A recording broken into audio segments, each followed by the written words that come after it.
just to introduce Dikeledi, Dikeledi is a strategic BRM at a very large freight logistics company in South Africa. I'm not at liberty to discuss, to say which company that is, but she has significant experience in this massive organization in helping to shape the BRM capability.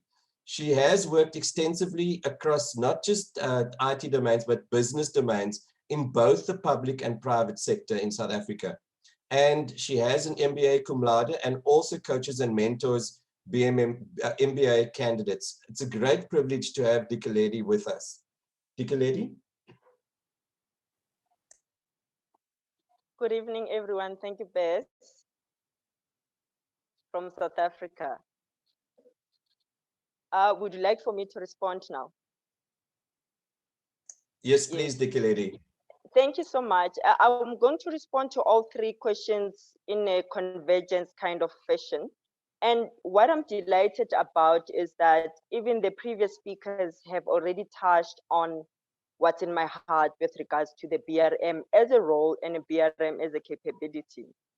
And just a brief history, for me, it was a natural transition from being a business analyst for many years. I had been a business analyst in IT, in business domains such as supply chain services, commercial, and finance.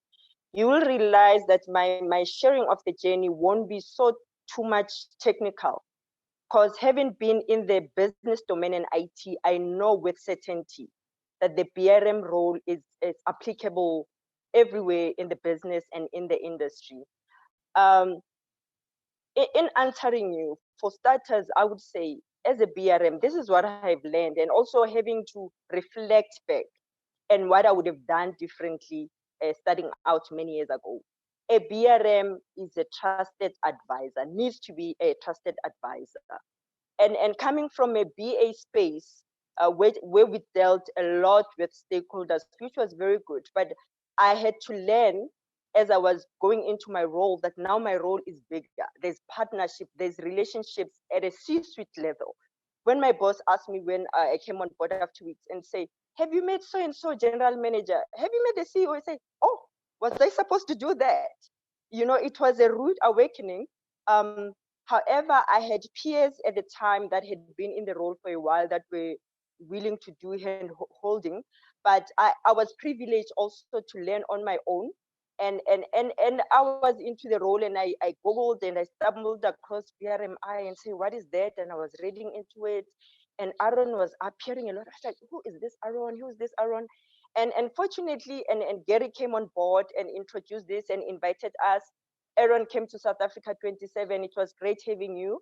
Hope you'll come back again. But my journey, if I can just sum it up very nicely, because we don't have a lot of time, I have gotten to learn that a BRM is a global player, not only regional, not only internal within the organization. The world is global. You know, we need to play into a bigger ecosystem. Like we're having this session now, it's global. Not so long ago, Bez, we were in that CBRM course trained by Jeremy. The input, the insight we got from each other, some of it I got to apply back at work, and my boss was like, wow, what happened? You know, these are such great ideas. We are global. So a BRM is global. Doesn't only belong to a particular organization or the industry peers in South Africa. It's really global. It's the bigger ecosystem. This is what I want to allude to. Also, as a BRM, our role is to help our organizations disrupt themselves before they are disrupted by others. I know it's not always possible that we can be ahead of everyone else, but as a BRM, I talked about being a trusted advisor.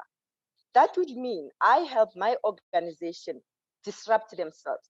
And I'm going to share good news before I go to the other points. In our organization, where we've been trying to be visible and sell the BRM and making ICT visible, we were struggling then and there and winning the small pockets of excellence, but struggling. But now with the post-COVID, if I can call it like that, I know COVID is still here, but most of us are back at the office, and I've been to big meetings where the C-suite level say, who's the business relationship manager for this initiative? Oh, I said, oh, now they know there's a business relationship manager.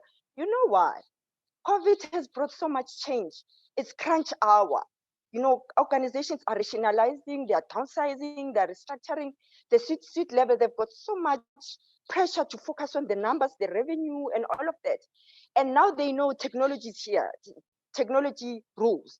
And they don't have all of that luxury to focus on that. Now they remember, by the way, there was that BRM introduction that was done to me. And I've been hearing the past 2 weeks in those sessions, who's the BRM for that? It's a lagging indicator in economics, but I'm glad to realize that no, they see the importance of this BRM. This is what is happening to us. And I will share a short experience from today where I visited a very big depot, the largest in Africa, with my boss. And now they say, we're doing this and this. Can the relationship manager come with the boss? And we told all the other depots, we went to see the technologies and what's not working, what's working, where can we help? But previously was, no, we'll see them. But I'm just glad to announce to everyone about the COVID era. We are here, we are visible. The BRM capabilities and the roles and the institutes, let's take on that window of opportunity and really shine in a good way, like helping the organization to see value. I will move on from there. What I've also learned in my role that a BRM needs to be a real strategist. I'm passionate about strategy, but we need to be real strategists in what we do, understand the strategy vision, where the organization is going, so that when we align, remember what I've learned from Gary there when we went from training and the BRM, as BRMs, we stimulate, we surface needs, those requirements. We help them, but we are also aligned to the industry and all of that. So, but we need to wear that strategy's head. How does this then talk to the strategy? How does it, money, it's not in abundance as such, if I can put it like that. There's scarcity, there's scaling back on budgets. Which solution are we giving to the organization for maximum returns with the least possible resources and money that's needed? That's what we do. However, in South Africa, Bears will know governance is big now in South Africa. BRMs, we need to be governance driven, especially in our own country. So governance, and awareness. And our partnerships, it's like 360-degree, as I've alluded to. We don't only build internally, ecosystem-wise, we build with business, technical departments, with vendors, consulting houses, research partners, but even with the corporate social responsibility. The previous speakers alluded to the triple Ps. And in my saying, I would say now BRMs, for those that are in the technical space, we are techno, we are business, we are social, we are eco. In fact, we should be mastering the UN Compact. That UN Global Compact and all those principles, we should know them off by heart. Because in what we're doing, we're not only giving back to our organization, we're giving back to the entire universe. And also as BRMs, we need to master project management or program, however you want to call it. Remember, we are fostering partnerships with the project managers, with the enterprise architects, with the C-suite and everybody. So we need to be all-rounded.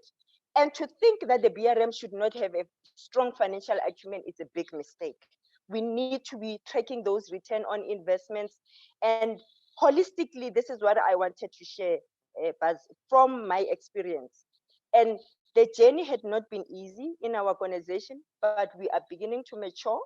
And now that I've shared that, now they're asking, where is the BRM? Who is the BRM? Is a very good thing. And thanks, Aaron. I went on the CBRM training. If you are still on the call, I'm going to sit for my exam in end of November, and I'm going to pass it with flying colors. I can promise you that. And I can promise you, out of South Africa, you're going to get a lot of master business relationship managers. Like I give it to you. That's a commitment and that's a promise for me. Thank you, colleagues, very much. And everyone from across the globe, I wish you well and your families. Thank you. Well, that is awesome. This is Aaron. I'm absolutely still here. Yeah. And look forward to seeing that. And not just getting that certification, but I want to see what you do with it. right? So go one step further. We have certificates of experience. Really advance yourself, advance your organization. And, you know, as Baz has taught me, leverage BRM to lift all of Africa. You know, go big. Let's do something meaningful with this knowledge. So excited to see where you go. Thank you, Aaron. Thanks, Aaron. Thanks, Dikeledi, for that inspiring story. And you know, the company that you're in, we can't discuss the company, but there are tens of thousands of people that work there, and you play a key role in that BRM function for that organization. And great to see how you're shifting the dial. Also great to be on the CBRM course with you. I've been in the BRM world with a couple of the speakers this evening, and you know, been involved in driving relationship maturity. But it was so interesting to see in the CBRM with you how much there is to learn. And it's not, you know, like I said, it's not the soft skills that, you know, it's all warm and fuzzy. It's hardcore practical techniques that can be used. And I wish I'd known it back then. You know, as an executive previously, I thought, you know, it's education for the BRMs. But as Tom said, the capability consists of not just the BRMs, it's the project managers, it's the BAs, it's the executives. So that knowledge is really valuable, and great to see how you're putting that knowledge to use, Dikeledi, and exciting, as Aaron said, to see what you can do with it going forward once the CBRM is complete. So thank you very much, Dikeledi, for sharing those insights with us.